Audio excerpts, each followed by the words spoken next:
Marshall County John Doe, identified as Jefferey Kimzy. This story starts on April 15, 1997, when a 17-year-old man was out and about at Catocco Creek in the Union Grove area of Marshall County, Alabama. The 17-year-old man was looking for a good spot to fish when he found the partial remains of a man.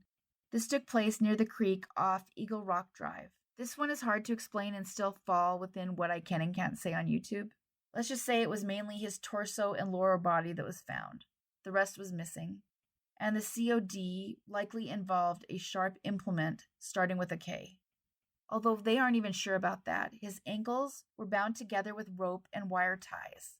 Someone had some surgical skills, or at least likely had some surgical skills, and they removed his heart and his spleen. The authorities believe this was possibly meant to keep from the COD being found, but it's also possibly just about his identity. Whatever had happened to the man had likely happened 3 days prior in a different location. They believed him to be white and around 19 to 35, later changing that estimate to 20 to 30, and they thought he was likely around the height of 5'9" or 175 centimeters tall, and around 120 to 150 pounds, which is 54 to 68 kilograms.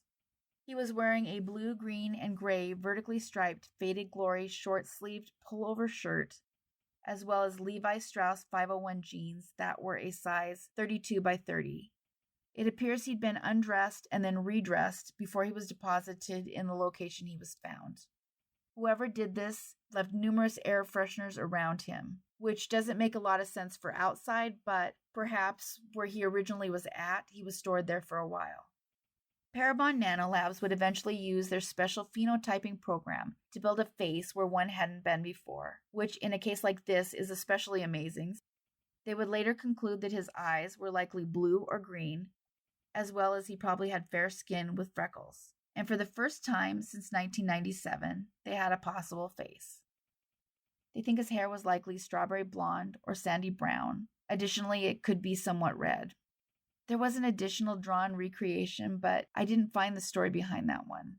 The interesting part of that for me anyway is that it looks quite different from the phenotyping that was done, but again, they did not have a skull to recreate, so I'm not quite sure what's up with that. That's a little puzzling. For over 2 decades, the entire case remained shrouded in mystery. Not only was his name unknown, but they also had no idea who did this. Chief Investigator Keith Wilson, who joined the sheriff's office in 2000, has worked this case ever since he started. He would say it's one that's always on his mind, and he wishes nothing more than to be able to give the man back his name. It's been suggested that someone could have harvested his organs, and of course this is something that couldn't be ruled out. Although the sheriff's office is pretty clear they don't think that was the case. They did have some indication that it was someone local, as the area where he was found is pretty remote and not a casual place for someone to have found. So they think someone had information about that location, and additionally, it's a spot that tends to flood. So it was really lucky that he was found at all, although maybe that was the purpose why it was chosen. Thankfully, in April of 1997, it wasn't actively raining, and the creek itself at the time was pretty shallow. They were able to obtain DNA suitable for both CODIS and genetic genealogy. Additionally, they tested the rope he was bound with, hoping that they might find touch DNA. If that was successfully found, it's not been released, but one can hope. The police have had hopes off and on for the identification of both the man and who did this. Leads have come in off and on over the years, and at times the case itself was described as being hot. They had a lot of tips coming in, and were pursuing a lot of clues. One of those at the time is that they believe whoever dumped him off was driving a maroon 1990s Chevy truck with tinted windows. Despite all of this, they would eventually hit a dead end. The sheriff would say that he had combed through missing person reports. This led him to believe it was someone who was never reported missing. Off and on over the years, there was a fair amount of publicity surrounding the case, but unfortunately that brick wall they had hit before just stayed in place. They even hypnotized a potential witness in hopes they would find the information that might break the case open.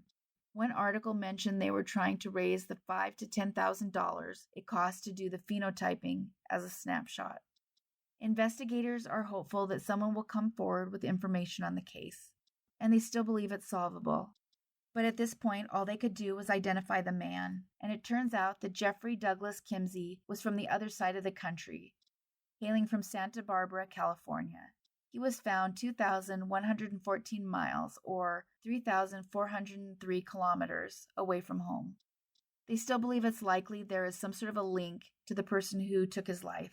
Under the announcement that was made on Facebook, someone claimed to be his next-door neighbor while he was growing up. I've hidden her name, but I also want to say that I don't have any proof that what she said is truthful, so take this with a grain of salt. What she wrote was, "I can't believe this. Jeffrey was my next-door neighbor. We grew up together and went to the same high school. I'm not sure if he graduated, but I do remember not seeing him around anymore. He just disappeared one day, and I didn't really think anything of it. I do remember that he was involved with drugs and had an extensive hydroponic system set up in his bedroom. Every day I would find him dumping buckets of water out his window.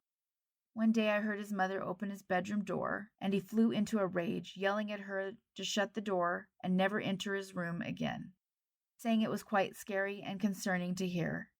She went on to suggest he might have been involved with the mafia and suggesting it linked to Mexico. I don't see that there's any proof of this, but her statements about living next to him might shed light on the story. The photos released of Jeffrey are high school photos taken in 1993, 94, and 95. It's not clear if he was ever reported missing, though it appears likely he was not. The DNA found was pretty distant, and it didn't lead to Santa Barbara, where he was from, at least not at first, but instead led to Tennessee, eventually winding back to his parents, who were still living in California. No one knows why Jeffrey was in Alabama in 1997. It's thought he was probably passing through when this happened. One article brings up an unspecified crime that listed Jeffery Kimzy as the possible offender in that case. But the weird thing is the incident report is dated May 8, 1997, and this was filed in Santa Barbara. However, by then, Jeffrey had already passed away 5 weeks before, clear across the country. So I'm not sure quite what the truth of that report is. It could obviously involve an incident that took place earlier, but I don't know what kind of incident. His parents would tell the sheriff that they had no idea at all where their son was, but they thought he was out there living his life, saying they had no idea he'd passed so many years before, and this is pretty common. Parabon, in this case, is examining evidence that came with his remains. So it's possible they have DNA from the perpetrator, and that it may eventually lead to who did this. That said, anyone with information is still asked to call. Jeffery Douglas Kimzy has gone unidentified for 26 years. Had he lived, he would be 46 years old today. Thank you everyone so much for watching and listening. If you aren't subscribed, please take a moment to do so, hitting the bell so you are notified of new videos. And thank you all for leaving comments and emojis to help with engagement. It all pushes the channel to get suggested to new people, and I appreciate that so much. Take care of yourselves and each other.